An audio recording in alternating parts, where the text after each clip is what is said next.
Before you listen to this video, make sure you've completed the investigation, the formative investigation that is posted.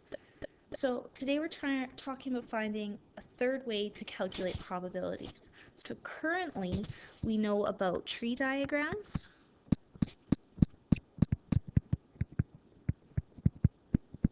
and tables. These methods will work great. They're always available to you. They're kind of a good backup. Tree diagrams can be super messy.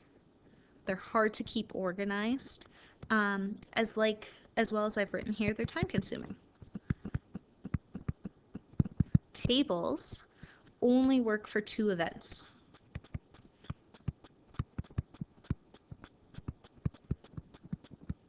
So there's that big restriction, so I can't have 3 different probabilities happening at the same time, as well as they're time consuming. So your task on that investigation was to find out if I have the probability of A and B and C occurring, what's an easy way to figure that out, or a third way? Because we couldn't use a table. We could use a tree diagram. It's going to be a little bit challenging. Couple things to think about when you were investigating this. So this could be rolling a dice, spinning a spinner, and flipping a coin. My probability of the 3 things occurring at the same time is going to be smaller than the probability of each one separate. With that in mind, I'm also having 3 values here that are all going to be less than 1. So let's think about our mathematical operations. If I have 3 decimals, some operation is going to be happening, and I want a smaller answer in that. What's a likely operation we could be doing here? So with that in mind, as well as what we've seen happening when we drew out our tree diagrams, is they were getting bigger and larger, and we're getting more and more outcomes as we added an event. So what you should have noticed is they're actually multiples of each other. Multiples is multiplication. So the probability of an event A, B, and C occurring is probability of event A times the probability of B times the probability of a C. So say we're talking about a dice, and I want a 1 on that dice. Well, the probability of me rolling a 1 on my dice is 1 out of 6. Say I have a spinner with 3 sections, and I want red. Let's say the red is 1 out of 3. So we have a probability of 1/3. Flipping a coin, let's say we want heads. That's 1 out of 2. 1 times 1 times 1 is 1. 6 times 3 is 18. 18 times 2 is 36. So we would have a 1 in 36 chance of all 3 of those things occurring together. Much easier doing it this way than drawing out a tree diagram. That would have taken us forever.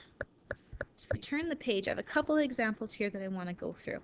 So looking at this first one, if we have a dice and we have a spinner with 3 sections, so if I want to know the probability of, let's say, an even number and red, that's going to be equal to the probability of even times the probability of red.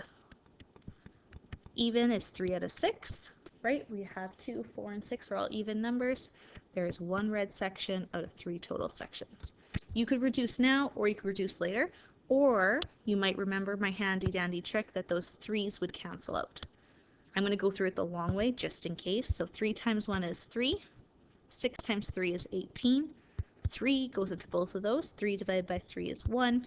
18 divided by 3 is 6. Or if you remember my canceling trick, 1 and 6 is what we're left over. Looking at this next diagram, this would have been showing, for the same example, the tree diagram for that. That would have taken forever to write out. Again here, they've highlighted my even numbers and B's, and they would have seen that there's 3 out of 18 in total there, which is super time consuming. Okay, let's look at this last one. So we have a dice that has, it's like a pyramid. So we actually have 5 sides here. There'd be 1 here and 1 here, as well as the very bottom. We have a spinner that has 1, 2, 3, 4, 5 sections. So let's say we want to know the probability of purple and the number 3. Well, the probability of purple times the probability of a 3 will give us the answer to both of those. So I get 1 out of 5 times 1 out of 5. So we only have a 1 in 25%, or 1 in 25 chance of that actually happening. And that's it.